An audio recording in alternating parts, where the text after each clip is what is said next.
ಈ ಸಲ big boss ಅಲ್ಲಿ ನಿಮ್ಗೆ ಯಾರು ಗೆಲ್ಬೇಕು? ಹನುಮಂತು. ಹನುಮಂತು ಯಾಕೆ ಗೆಲ್ಬೇಕು? ಯಾಕೆ ಅಂತ ಅಂದರೆ ಅವ್ನು ನಮ್ಮ ಲ್ಯಾಂಗ್ವೇಜ್ ಅವನು ಅದಕ್ಕೆ. ನಮ್ಮ ಲ್ಯಾಂಗ್ವೇಜ್ ಅವನು ಅದಕ್ಕೆ. ಕನ್ನಡದವನು ಅಂದ್ರೆ ನೀವು ನಾರ್ತಾ? ಲಂಬಾಣೀಸ್. ಓಕೆ, ಲಂಬಾಣೀಸಾ? ಓಕೆ, ಲಂಬಾಣೀಸ್ನಲ್ಲಿ ಹನುಮಂತಿಗೆ ವಿಶ್ ಮಾಡಬೇಕು ಅಂದ್ರೆ ಏನಂತ ವಿಶ್ ಮಾಡ್ತೀರಾ? ಹನುಮಂತು ಸಜ್ಜಿನಿ ಚೆನ್ನಾಗಿನ್ ತೂ ಬಿನ್ವೇನಾ. ಈ ಸಲ ಬಿಗ್ ಬಾಸ್ ಅಲ್ಲಿ ನಿಮ್ಗೆ ಯಾರು ಗೆಲ್ಬೇಕು ಅನ್ಸುತ್ತೆ?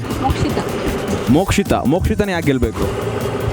ಗರ್ಲ್ಸ್ ಈಗಿನ ಕಾಲದವರು ಲೈಕ್ ಅವರು ಡಿವಿಯೇಟ್ ಆಗ್ತಾ ಇರ್ತಾರೆ, ಬಟ್ ಮೋಕ್ಷಿತಾ ಡಿವಿಯೇಟ್ ಆಗಲ್ಲ. ಅವಳ ಗುಣ ಅಂದರೆ ನಂಗೆ ತುಂಬ ಇಷ್ಟ, ಸೊ ಅದಕ್ಕೆ ಅವಳು ಗೆಲ್ಬೇಕು. ಅಂದ್ರೆ ಮೋಕ್ಷಿತಾದ ಯಾವ ಗುಣ ತುಂಬ ಇಷ್ಟ ಆಗುತ್ತೆ? ನಾಟಕ ಮಾಡಲ್ಲ ಸರ್, ಎಲ್ಲ ಹೆಣ್ಮಕ್ಳು ನಾಟಕ ಮಾಡ್ತಾರೆ, ಅವಳು ನಾಟಕ ಮಾಡಲ್ಲ, ಅದಕ್ಕೆ ಅವಳು ಇಷ್ಟ. ಅವರೇ ಗೆಲ್ಬೇಕು. ಯಾರು ಗೆಲ್ಬಹುದು? ಮೋಕ್ಷಿತಾನೇ ಗೆಲ್ಲೋದು ಅಥವಾ ಹನುಮಂತ. ಬಿಗ್ ಬಾಸ್ ಅಲ್ಲಿ ನಿಮ್ಗೆ ಯಾರು ಗೆಲ್ಬೇಕು ಅನ್ಸುತ್ತೆ? ನಂಗೆ ರಜತ್ ಯಾಕೆ ಗೆಲ್ಬೇಕು? ತುಂಬ ಎಂಟರ್ಟೈನ್ ಮಾಡ್ತಾರೆ, ಅದಕ್ಕೋಸ್ಕರ. ಯಾರು ಗೆಲ್ಬಹುದು ಈ ಸಲ ಬಿಗ್ ಬಾಸ್ ಅಲ್ಲಿ? ಐ ಗೆಸ್ ಹನುಮಂತು ಕೊಡ್ತಾರೆ.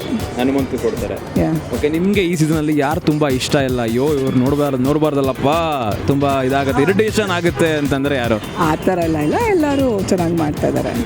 ಮೇಡಮ್, ನಿಮ್ಮ ಪ್ರಕಾರ ಬಿಗ್ ಬಾಸ್ ನಲ್ಲಿ ಯಾರು ಗೆಲ್ಬೇಕು? ಹನುಮಂತು. ಹನುಮಂತು ಯಾಕೆ ಗೆಲ್ಬೇಕು?